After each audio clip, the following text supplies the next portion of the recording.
What's going on, guys? Welcome to the Peanut Gallery Podcast, episode 27. Seth, how's it going, man? It's going well, dude. I just got back from Pandora, and it was amazing. Avatar Land. So Disney and Animal Kingdom here in Orlando, or not here in Orlando, but there in Orlando, they're opening a new part of the park that's based entirely on the Avatar movie that came out in 2009, I guess. It's been 8 years since that movie came out. How nuts is that? How nuts is it that that's the top grossing film of all time? Not nuts at all. Everyone knows that. I don't know how you didn't know that. It's it's not even competition. We literally looked it up. Yeah, you had to look it up. Should have been Gone with the Wind. You're such no. Avatar's the story is so good. No, I'm just kidding. The story in Avatar sucks, but I love the world it created in the movie, and then Disney crafted a whole section of their park that's going to be opening up next week for people to go. I got exclusive sneak preview. Wow, dude, you're like a VIP. It's so sick, man. Actually, what's really cool, and I'll show you when I get up there, is so the line for the main ride is like really long. It took us 10 minutes to walk the line. No one in the line. Just to walk up, it took us 10 minutes. So they're expecting a lot of people. But inside the line, we were taking pictures and stuff. And I took what's called a photosphere, which is like you take a bunch of pictures all standing in the same place, and it stitches together a 360 picture. Mm-hmm. And then you can put on my Google Daydream, the headset, and then stand there and look around. And it's so sick. And that's my excitingness of this weekend. Oh. Sorry, it was so cool. You made it just sound so lame. No, I'm kidding. That's sick. That's really cool.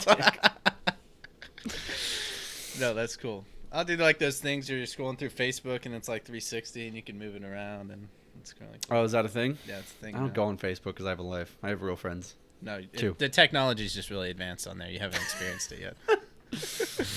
How was your weekend? I see you got your cast off. Not a cast, but yes. It was a cast. I got it off my thumb, and I just have a little Band-Aid on here. It still looks pretty disgusting, or at least Carly tells me that, but it's getting better. She's just talking about you in general, you know? I plasti-dipped my car wheels, so that's cool. If no one knows dude, it looks so good, man. Yeah. Because your car before kind of looked lame, you know? And now it's like above lame to just meh. But it's getting there. Truck, not a car, because, that's important to distinguish. Sorry. But yes, it's getting pretty cool. No, it looks really awesome, bro. I'm down. I'm going to plasti-dip everything. You just got to get a black toolbox, bro. I'm telling you, man. I know. I'm working on it. All right, guys, if you didn't already know, this is the Peanut Gallery Podcast. This, of course, is the place that we provide our completely unprofessional and insignificant opinions about the most important and significant topics of the day. I'm your host, Jared, and with me, as always, is Seth, and we're moving right into what was nuts this week.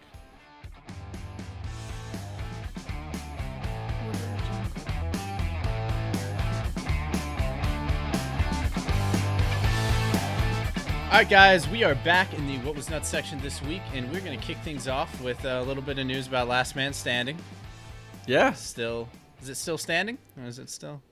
It's trying to stand. It's trying to stand. No, so we had talked, what was it, last week, I guess, that we talked about the ABC show Last Man Standing had been canceled. Mm-hmm. They cited budgetary reasons, but it was odd because the show does so well on ratings and views and everything. But now apparently it's come out because there was like a petition that had like 300,000 people sign it, which, I mean, petitions are kind of useless, but it was crazy that many people signed it. But now they said that they're not giving up. The writers have said they're not giving up on the show, and if ABC is not going to take it, they're going to shop it around and maybe someone else will pick it up, which I think is cool. Yeah. I think it should go on Netflix. That way we can get a whole season at a time. And I can watch it easy because I hate watch it all else. In like a week and then forget about it until the next season comes out, and then watch it all in a week. No. Is that just me? No. I do, honestly, dude, Netflix is spoiled to me where if I have to go anywhere else, basically, to watch a TV show, I'll probably just not watch a TV show. Yeah, that's totally That's true. why I stopped watching Walking Dead, because I don't have cable. So if it's like a process to watch your freaking show, not going to watch it. Yeah, who's going to actually turn on the TV I'm at the a specific epitome set time? I don't have a cable. Gosh. I actually do have a cable subscription, and it's all in Spanish. There you go. That's useful. But we'll see what happens with that. Hopefully they pick it up. Yeah, I mean, I really like the show. Or someone picks it up. I think Fox was talking about, 20th Century Fox was talking about picking it up last I read a few days ago, but I don't know. It's probably irrelevant. I don't know how any of that works, but... Like a cable provider picks up the TV show, and then it shows on the cable provider. But which man? Is it the last one they pick up? Yeah, it's the last one they pick up. Oh, okay. Next one going on, of course, we've got all of the Russian news and the ties with Russia of Trump, which has been totally proven, by the way, except not Solid evidence about But this. I thought this was really interesting because everyone was talking about Trump obstructing justice and Trump interfering with the Russian investigation and trying to stop FBI Director Comey from doing it. And then Comey wouldn't stop, so then Trump fired him, right? There's all those stories going on. But this is Director James Comey under oath saying that Trump never impeded with the Russian investigation.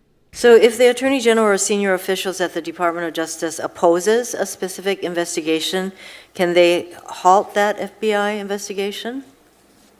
In theory, yes. Has it happened? Not in my experience, because it would be a big deal to tell the FBI to stop doing something that without an appropriate purpose. I mean, oftentimes they give us opinions that we don't see a case there, and so you ought to stop investing resources in it. But I'm talking about a situation where we were told to stop something for a political reason. That would be a very big deal. It's not happened in my experience. So I thought that was pretty interesting with him. I thought it was fake news. I'm not It's convinced. not real. We shouldn't cover it at all. But, I mean, I think that ties in really well with this next story. There was a report from Reuters, I think that's how it is. Routers. Routers and modems. No, I'm just kidding. So this report came from Reuters. them. And it said President Trump's campaign contacted Russian government during the presidential election of 2016 over 18 times through phone calls and emails through the duration of 7 months leading up to the actual election.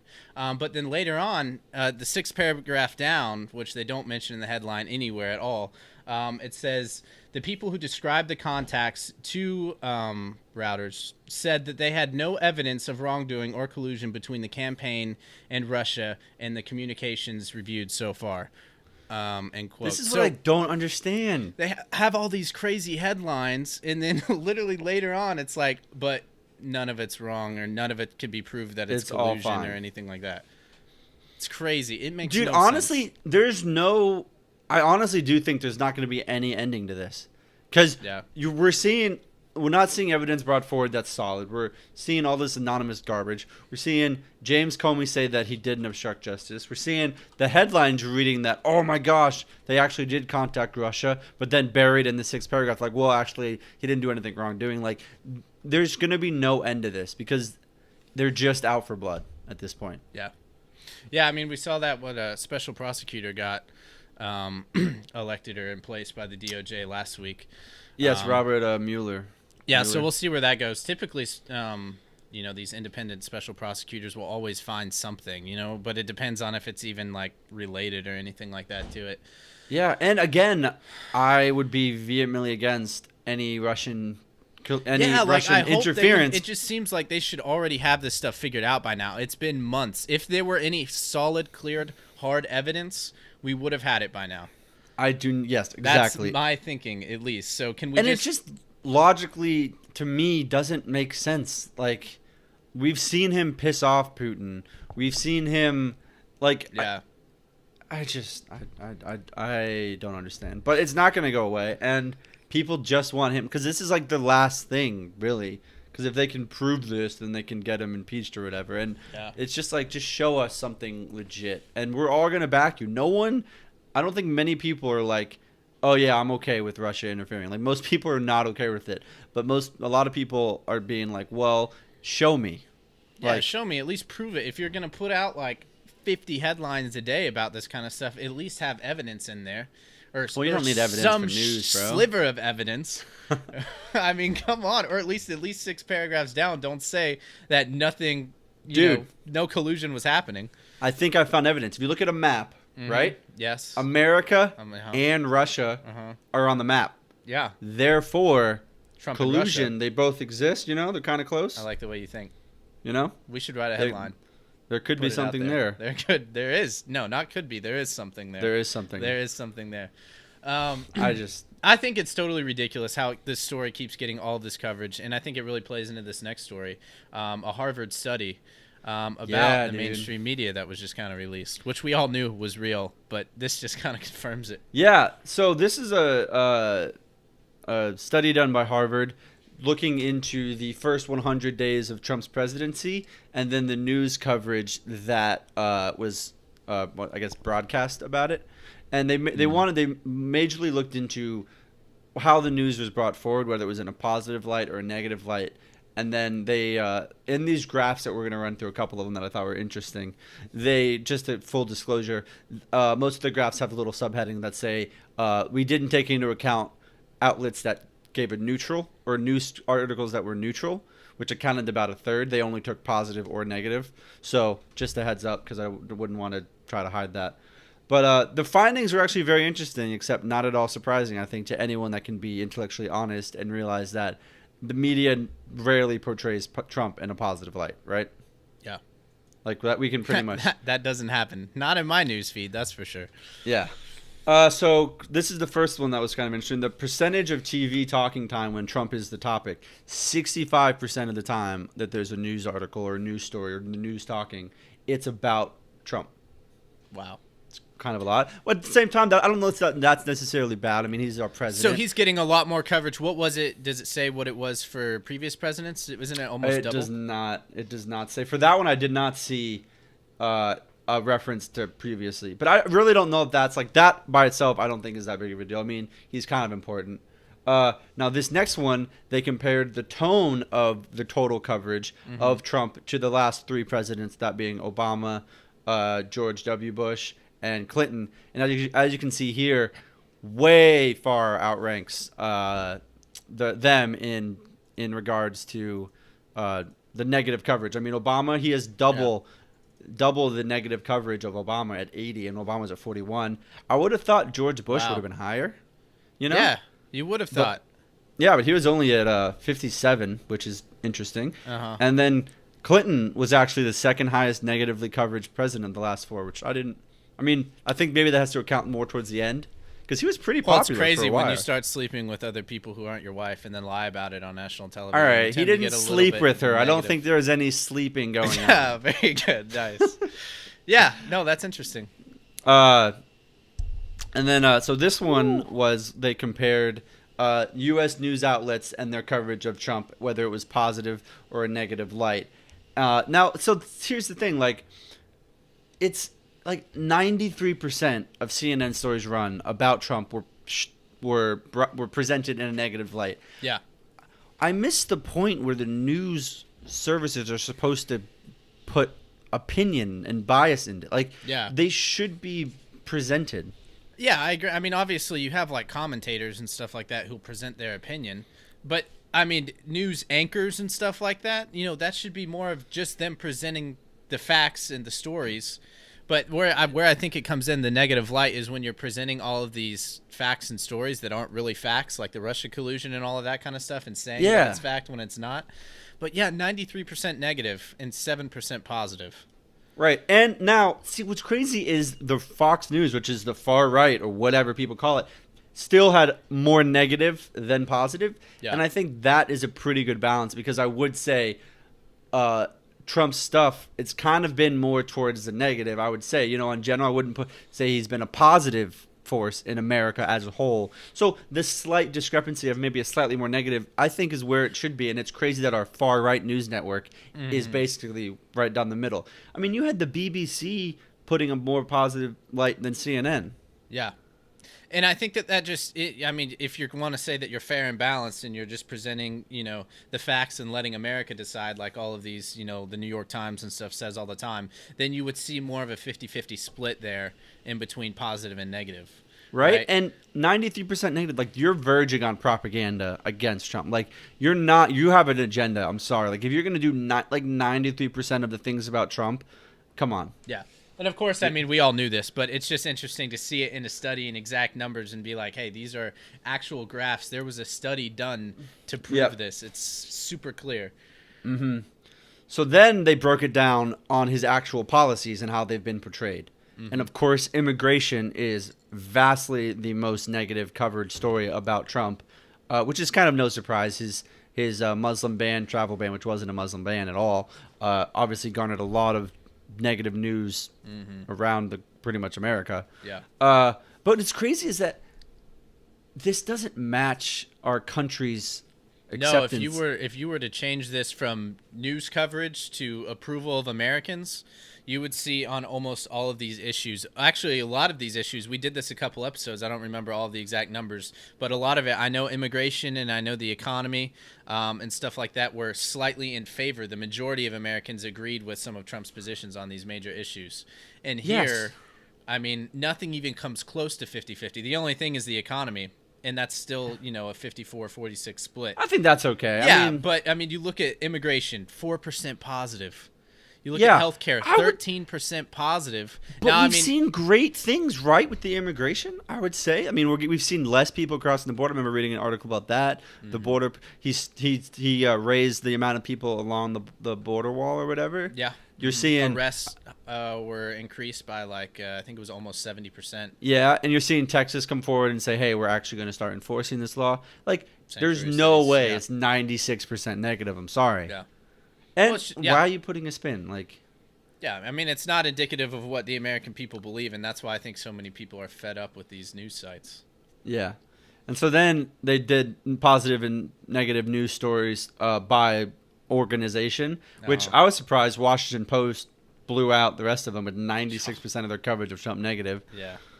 Now, again, this is where it's a little confusing because it's not necessarily saying the policies were negative. It's saying their coverage of it cast it in a negative light. It's like, it's I don't know how valid this information is. It's just interesting to see that they do spin it negative, regardless on what it is. You know? Yeah, absolutely. 96%, absolutely insane. And last thing we're going to talk about that I thought was fascinating is the Syrian strike. Pretty much the only thing positive. Yeah, that Which was one of the only things that he Here did that with got Fox positive and coverage. all other outlets, about 80% positive, 20% negative. That's kind of interesting. So most people, 80%, not most people, I'm not going to say people, news organizations were on board with the Syrian strike as it was happening. Yeah. Which is kind of cool because that was one of the biggest things he's done. You know what I'm saying? Like the immigration stuff Yeah, is but I feel little. like people don't really think about that when they think of him that much. They're thinking of all these other negative things because, Yeah. it got positive coverage, but they didn't cover it that much, I guess. Well, because as there's it was tons of other happening, it things was to pretty cover. big. Yeah, yeah. Well, what did it talk about? Any foreign news sites or anything like that? The only thing it's talked about with foreign is the one with the BBC and stuff against ours. Yeah. Because it was mainly a study of U.S. news organizations. Well, because we were talking off air the other day. Well, we're not really on air, but when we weren't recording, We're totally on air. Yeah, this is on radio. When we weren't recording, we were talking about the Independent, and how you've been reading some of their stuff, and how a lot of their stuff was fair, pretty fair, and just kind of presented facts. It was talking about Trump's trips abroad in particular. And how it was saying and the it's recent not, one. it's not nearly as terrible as all of the people on the far left are saying, and he's not nearly as brave and heroic as all the people on the far right were saying. Just And he's kind kinda of just- he's just a politician now. He's going in there. It was pretty normal. Yeah, I love the Independent. I mean, I don't like some of their stories get kind of like too much for me, and I think I need to start looking at the actual writers to figure out which ones. Because there's some that I'm like, all right, no. But Yeah. I like them, and it's a UK organization, I'm pretty sure. And unfortunately, I see myself going to them more often than not to report on stuff here because I think they Yeah, you're present going a to them pretty. before you would go to the Wall Street Journal, the Oh, Washington I would Post, never or go to CNN. Dude, the Wall Street Journal lost all credibility after the PewDiePie. I'm never Yeah. going there ever. But yeah, dude, it's sad that other places are more, I would say, balanced and fair because you look at those numbers and that's just not how it is. Like No. 90s and whatever. And it's not representative of what the people believe either. Not Yeah. even close. Not even close. So I think this study is interesting. I think this is a study worth redoing maybe every 4 years. That Yeah. could be something, and then Oh we could my get gosh. information across time. I would could be love cool. to see if there were previous studies done 4 years ago or 8 years ago. In 2009, dude, the first 100 days of President Barack Obama, I'll bet you those numbers almost reversed. Well, like we saw with Obama, who's 41% negative, and he was the least negative president. There's I'm sorry, he was not that great of a president. Yeah. And they would nothing he did would ever be cast in a negative light, basically. Yeah. Absolutely. Whatever. Well, that's why people are so frustrated with the media. I think this study was really, really cool. I would And it's encourage Harvard, which people- is pretty respectable, I would assume, currently. unlike Yale. No, I'm Or just kidding. Berkeley. Yeah, we'll see. It's probably going to be corrupted. Yeah. But we're gonna put this link in the description for sure for people to go check it out. I think it's Yeah. really interesting. Spread the word, and if you ever get in conversations about anyone saying that the mainstream media isn't biased, I mean, there's literally clear. If it wasn't clear enough, there's graphs and charts that you can look at. I've had a conversation with people on the left, and they'd be like, "It's totally not biased." I'm like, "Are you honestly like you're seriously going to sit here and tell me it's not?" Like, I cannot have a conversation with you if you cannot just give me this point. Like, let's be honest. If we can't agree on that. I The mean, media is skewed left. Like, come on. Reasoning Like, goes out be the real. window at that. I'm just like, I can't. Like, you're just living in not reality. I'm sorry. Yeah. Must be Now we nice. have proof, which is nice. This is actually, I'm going to be referencing this a lot in conversations. Yeah, no, definitely. Like, I don't know if you agree with me, but Harvard. Yeah, you have to agree with Harvard. They're a great university, right? Yeah, and then Harvard's going to do something dumb, and I'm going to lose my freaking backing. Dang it. Yeah, that'll definitely happen. All right, guys. Well, that is going to wrap up what was nuts this week, and we're going to move right on into the main topic.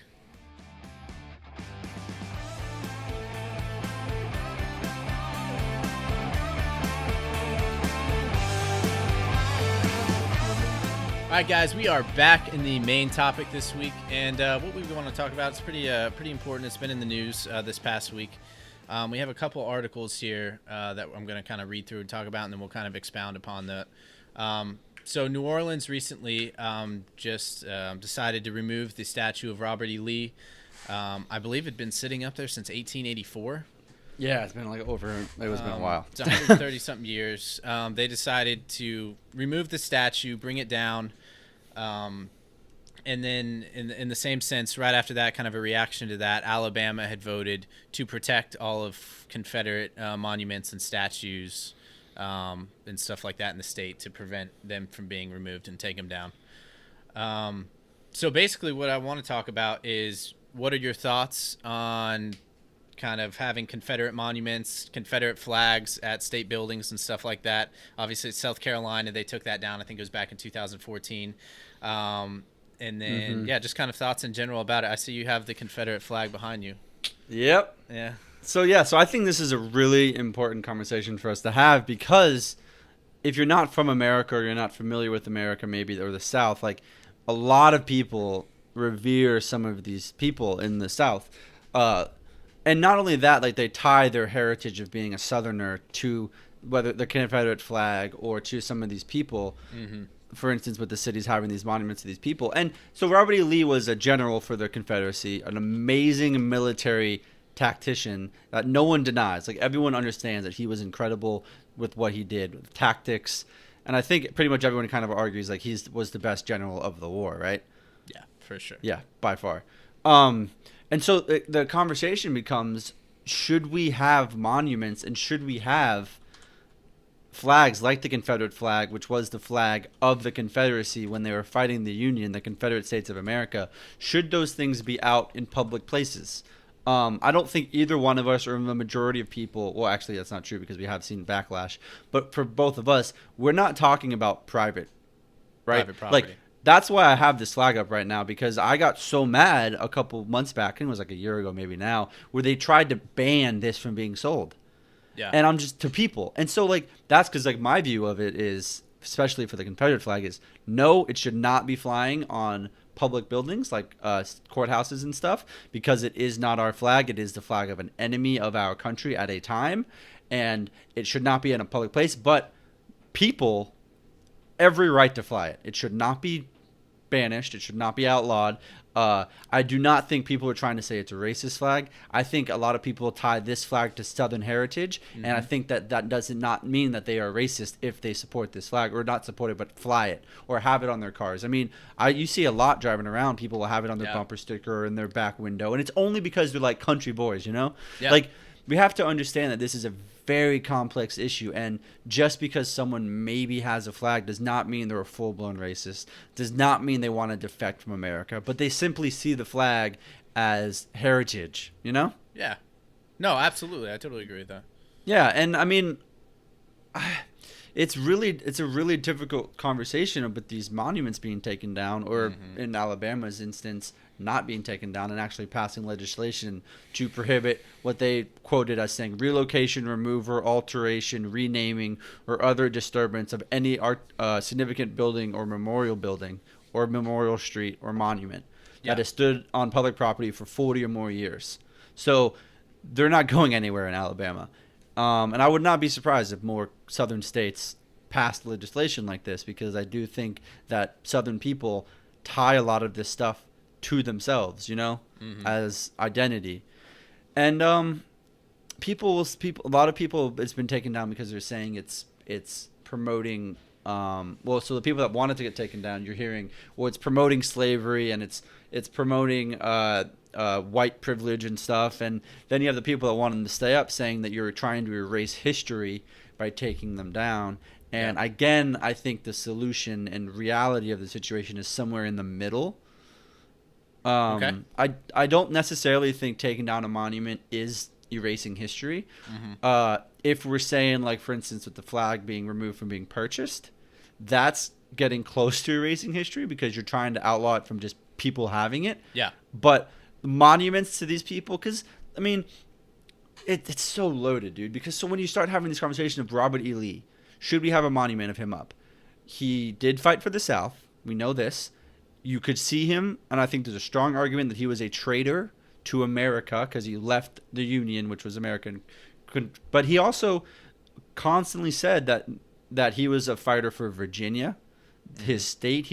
There's an issue of he never owned slaves. There's an issue of he was all for states' rights. He was fighting for his state. Yeah. He was fighting for his state, which happened to be on the edge for the Confederacy, and so he fought for them because he's quoted as saying something like he'd much rather die or burn with his state than without it, or something like to that extent.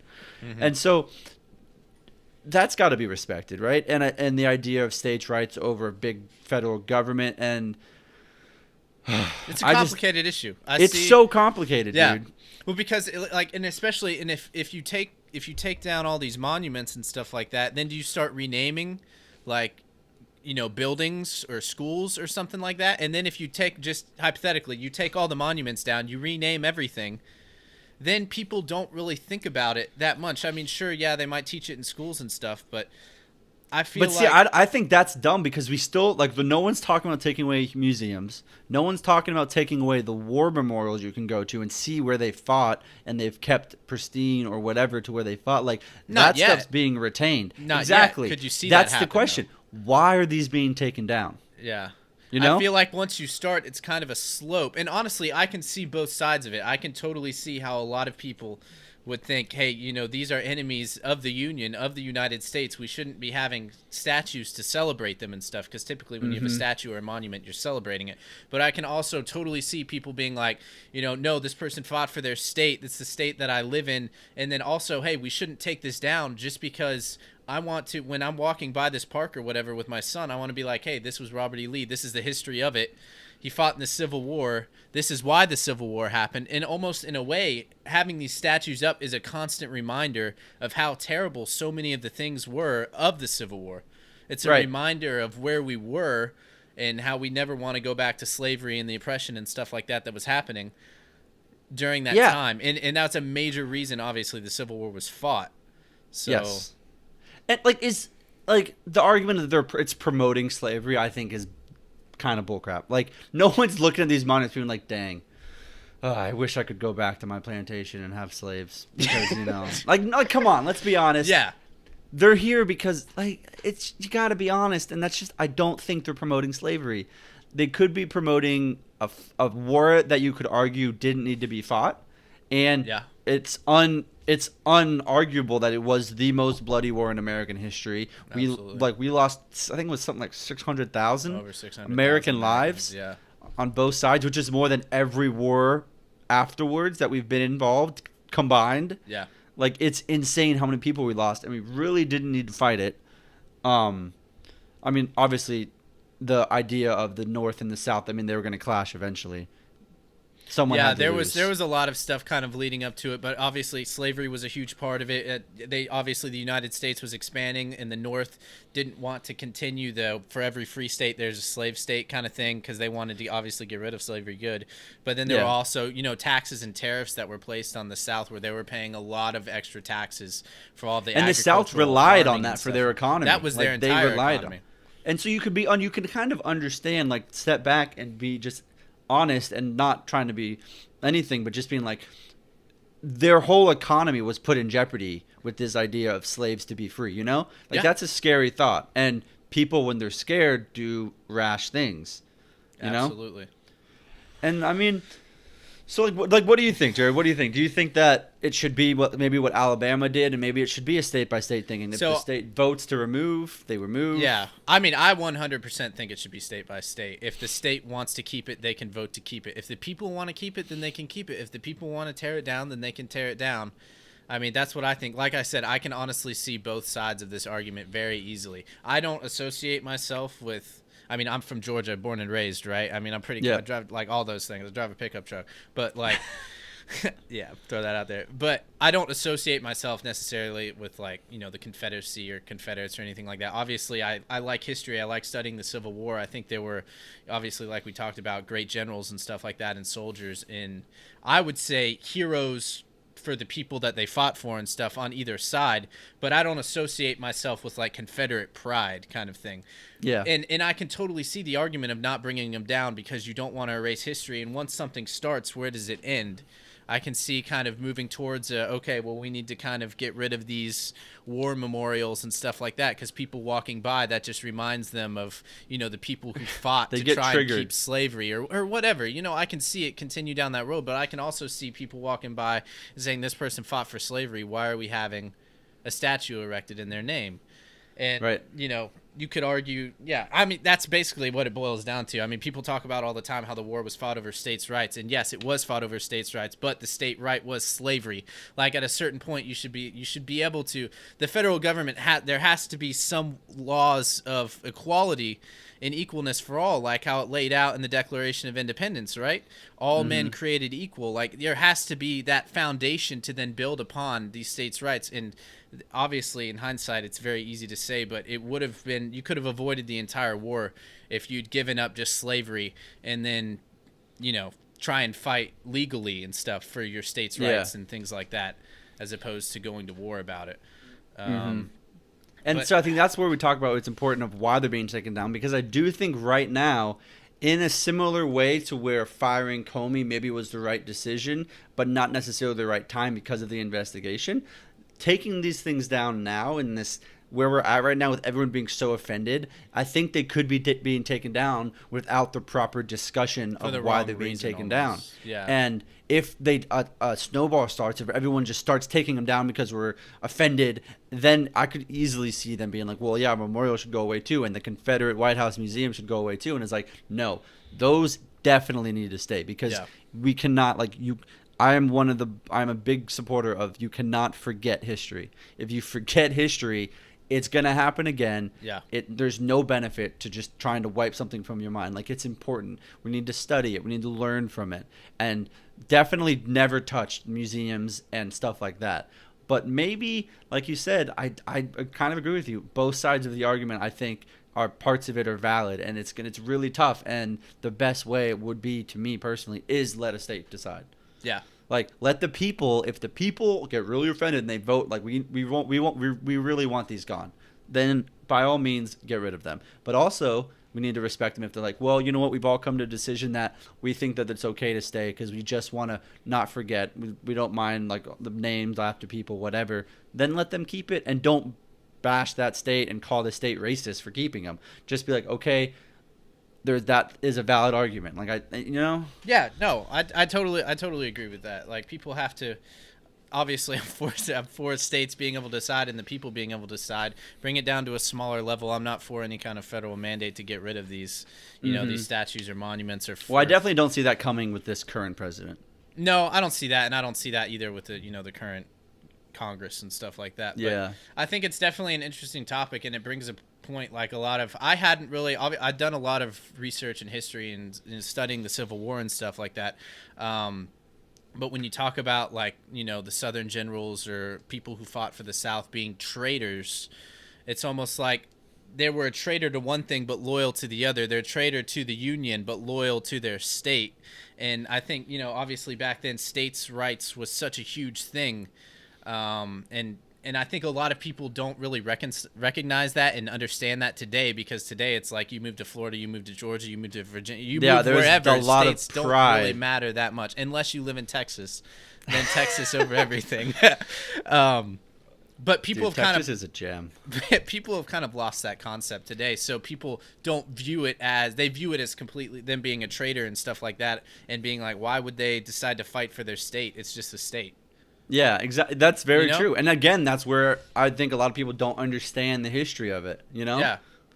Because like we said, especially Robert E. Lee, I mean, I know some people that I respect very much that revere E. Lee because I guess he's had great books, right? Mm-hmm. He's written great books. He went on to be a professor? I think so, yeah. I think he, yeah. And I honestly, for him specifically, because he's the one I know the most about, I do think that he was fighting for Virginia, which happened to be part of the South. Like, I do not think he was like, I'm going to fight for slavery. He was like, okay, Virginia got roped into the southern states. I'm not going to leave Virginia, so I will fight for them.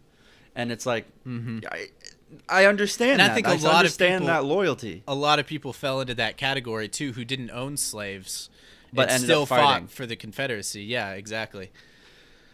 Yeah, and like you said, you're not a big. I'm not flying around a Confederate flag on my car or anything or most thing. But I got this specifically, or I was given it. Is I thought it was bullcrap when they were trying to make it freaking illegal. That's ridiculous. If someone wants to fly this, they're allowed to. I'm sorry. This is America. Absolutely. I'm not hurting anybody by having this flag.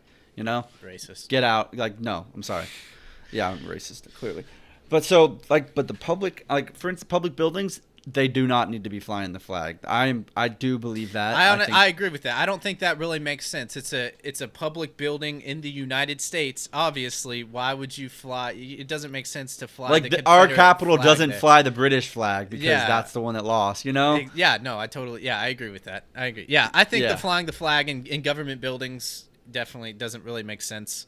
Yeah. But the monuments, I don't know, state by state issue. That's how I. That's Yeah, how I think. honestly, I think that might be the best because I don't think a blanket is good. I mean, honestly, I rarely think a blanket federal mandate is the solution. Really is. And I mean, it does feel weird to tell people that if they are, like, for instance, a lot of, like, with this bill in Alabama, African American lawmakers were opposed every step of the way. It's been reported, arguing that it solidifies a shameful legacy of slavery. And I would say it kind of does, but I don't know that's a bad thing. I mean, we need to understand that we kind of have had a bad history with slavery. Our country was built on it. I would argue that we were not nearly the worst offenders of that. But I mean, it is shameful in a way. It was the norm back then, and it comes down to, I don't think these memorials are promoting it, Yeah, absolutely. Like, I don't think that we're looking at them and, like, saying, well, we should go back or that was right, but just that this did happen, and we need to know that this happened, and we need it. It's a good touchstone, honestly, to see how far we've come. Like, it's pretty cool, I think, how far we've come. Yeah, no, I totally agree. Trying to find this article. Condoleezza Rice, who African American black woman, Secretary of State under Bush. Yeah, she just recently was talking about removing Confederate statues and monuments in an interview. Oh, really? Yeah, and she said, quote, "When you start wiping out your history, sanitizing your history to make you feel better, it's a bad thing." And she was vehemently opposed to tearing these things down on the basis of kind of erasing history.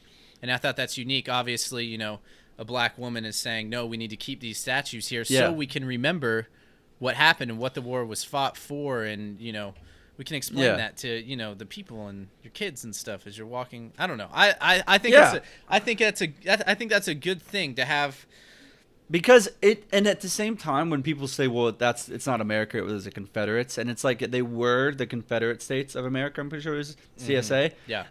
They were still Americans, and we brought them back in, like they were still, it's part of our history, and it is That's why it was the bloodiest war in American history, because every death was American. On either side was an American death. Right. Yeah. And it's weird because then you're like, oh, I thought they weren't part of America. They were part of the Confederacy. It's like, yes, but it's really weird. It's like they lost, both so Americans. So they stayed Americans. Yeah, it's kind of weird. And Yeah, it's It's a hard, tough subject, dude. but I tend to kind of, like I said, I can see both sides, and I don't know if I had to make a blanket, if I had to decide just my opinion on what all states should do. I don't even know. I'm not gonna make that decision. They can choose, really. Yeah. I like the idea of walking by and seeing a monument of a historic figure who played an important role in American history, and being able to explain that and talk about that amongst yourselves or your friends or your family. I don't think there's anything wrong with that. Yeah. But at the same time, yeah, okay. Yeah, I'm not going to go there. But yeah. Like I said, think- I can see both sides of it. I can see people, I can see people yeah. not liking it and wanting to tear it down because they think it's un-American and it's anti-American or whatever you want to say it is. Or I it's think there's a offensive good to argument you. on both sides. Yeah. But I don't know. It's States, a tough. let the states decide. Yeah. Agreed. It'll be interesting to see what happens. You know what I mean? If other states, like you said earlier, if other states kind of jump into the protectionist or wanting to tear it down kind of mindset. I would be interested. I haven't done any research at all, but I would be interested to see, like, I think Japan, there was a lot of dynasties that would fight back and forth to take control of Japan throughout the years. I would be interested to see if they kept history of failed dynasties or successful ones. If they kept all the history, or once one won, they wiped out all of anything remembering the previous ones. Tons of other countries have had civil wars and everything like that. It would be interesting to see if their statues erected and if they stuff keep like that. them. But I think that obviously the United States Civil War was very unique. Because you look at like the French Revolution or anything like that, they literally just slaughtered everyone at the end of it, right? When they took over, they brought the king out, they slaughtered him. It wasn't unifying like the end of the Civil War, where we tried to kind of, put these people back into society and really work. And that's towards another uniting the big thing country. people will point to and say that it was wrong, not only that we have these statues, but also that these men didn't get hung or get punished at all. And I kind of got to agree. It seems weird that someone can leave a country, secede, fight a war costing hundreds of thousands of lives, and then be like, you're good, bro. Just swear loyalty back to us. We'll wipe the slate clean. Yeah. But I do understand at that time, unification was more important. Yeah. Like if they had slaughtered Ely. Oh yeah, I and mean then you would have to. You can't assimilate Stonewall. people back into Oh society. yeah, after it would you have been do that another kind of- war, and so I do understand that they couldn't do that at the time. Yeah. It is just interesting because you don't usually see that. You don't usually see someone leave a country, fight the country, and then be welcomed back in basically with open arms Yeah. to be professors, to be I think whatever. that's unique to kind of. I don't know. I think that's unique to the American is. perspective and stuff like that. So I think it's kind of cool, honestly, that we weren't like every other country. And obviously, it was done for political reasons, for to unify the country and stuff like that. But Yeah. I don't know. I think it's kind of a cool concept. But I think it's definitely an interesting discussion, an interesting topic. I don't really think it has any easy answers. I think leaving it up to the states is always typically the best decision, unless it's slavery. But we've covered that, so I think we're good. Yeah, and blanket statements like every Confederate statue represents slavery. I think you'd be hard pressed to say that Robert E. Lee represented slavery. And I bet because- you so many people didn't even know that Robert E. Lee didn't own slaves. I bet you so many people didn't even know who he was. They had heard he was something with the Confederacy, and they're like, take him down. Take him down. I bet you anything. You poll Americans in New Orleans and say, who was Robert E. Lee? They wouldn't know he was a general. Yeah. Which is sad. Yeah, I agree. All right, guys. Well, be sure and comment below. Tell us what you think about this. Should the monuments be taken down? Should they not? Up to the states. Yeah, Let we had us a know. really good discussion on Instagram about this with our Instagram followers. I mean, most people were kind of against it being taken down, but it was cool. Some really good conversation, I thought, down there. There was a lot of good arguments. Yep. And debates. And some not. Yeah, exactly. But be sure and check that out, guys. And we are going to move into what triggered us this week.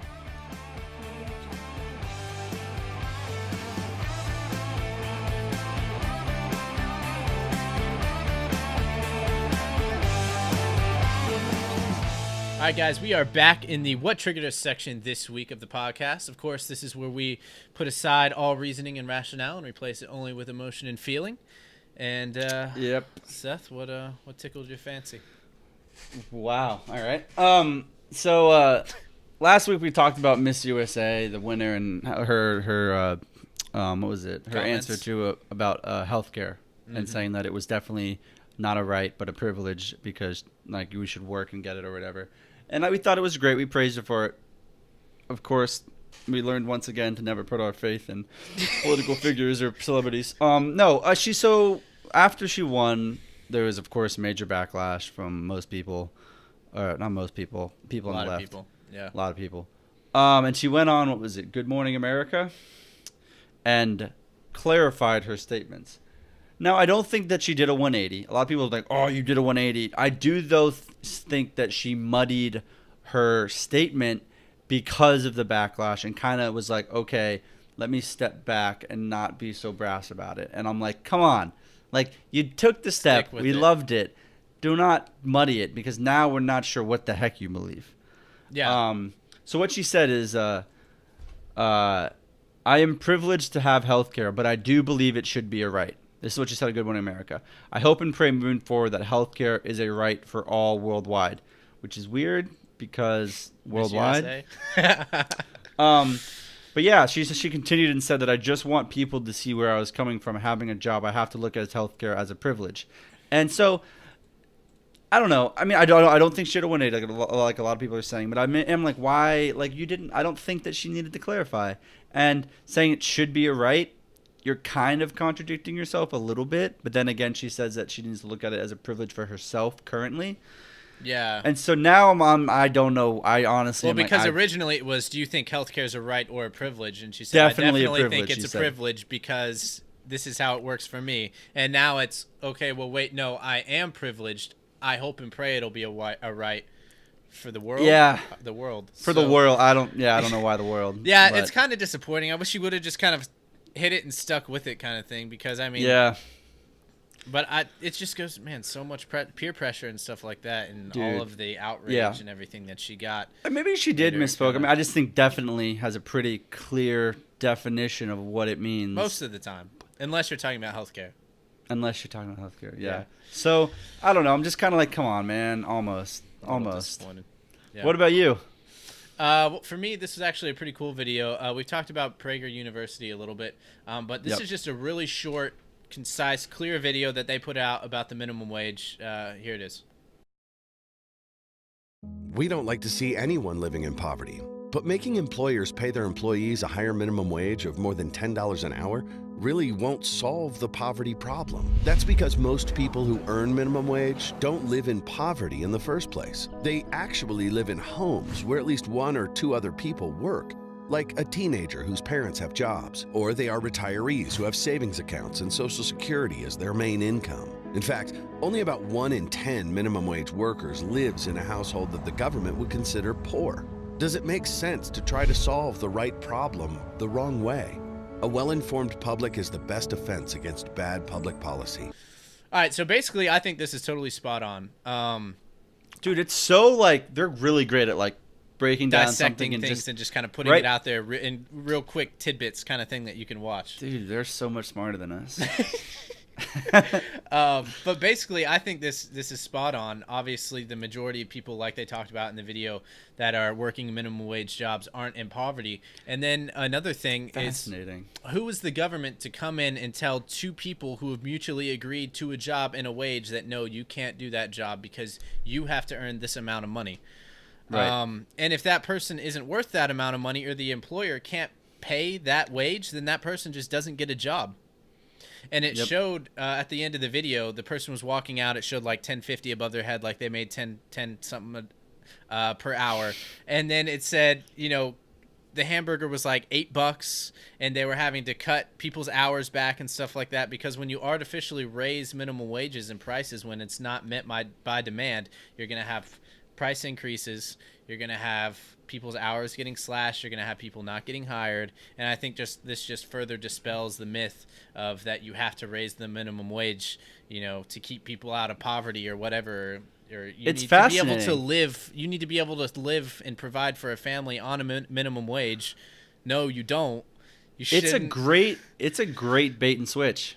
Oh, you want to make more money, don't you? Yeah, I do. All right, so let's raise the minimum wage. You're guaranteed more money. Well, why?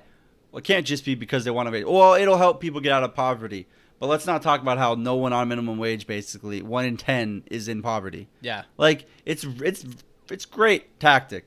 It really is. Political Political because tactic. it switches everything to the moral debate Or the it's emotional. immoral. Yeah, exactly. Like, this Don't you person want? You can't do hate it if poor they're in people? poverty. Well, Yeah. you mean the 1 in 10 person that's actually in poverty? Like, no, I'm sorry. Exactly. And it Yeah. it totally ignores the bigger picture and the actual reality. That's why it fits so well in with what triggered us this week. But yeah, guys, I would encourage you to go check that out. Check out Prager University. They have a lot of great videos that they put They do up great and stuff like videos. that. All right, guys. Well, this sadly is going to bring us to an end of this week's Peanut Gallery podcast. As always, be sure and like and subscribe to our channel. That really helps us out. Be sure and follow us on iTunes, Google Play, and SoundCloud. Leave a review if you check us out there. That really helps us out. And we will see you guys next week. Until then, stay informed.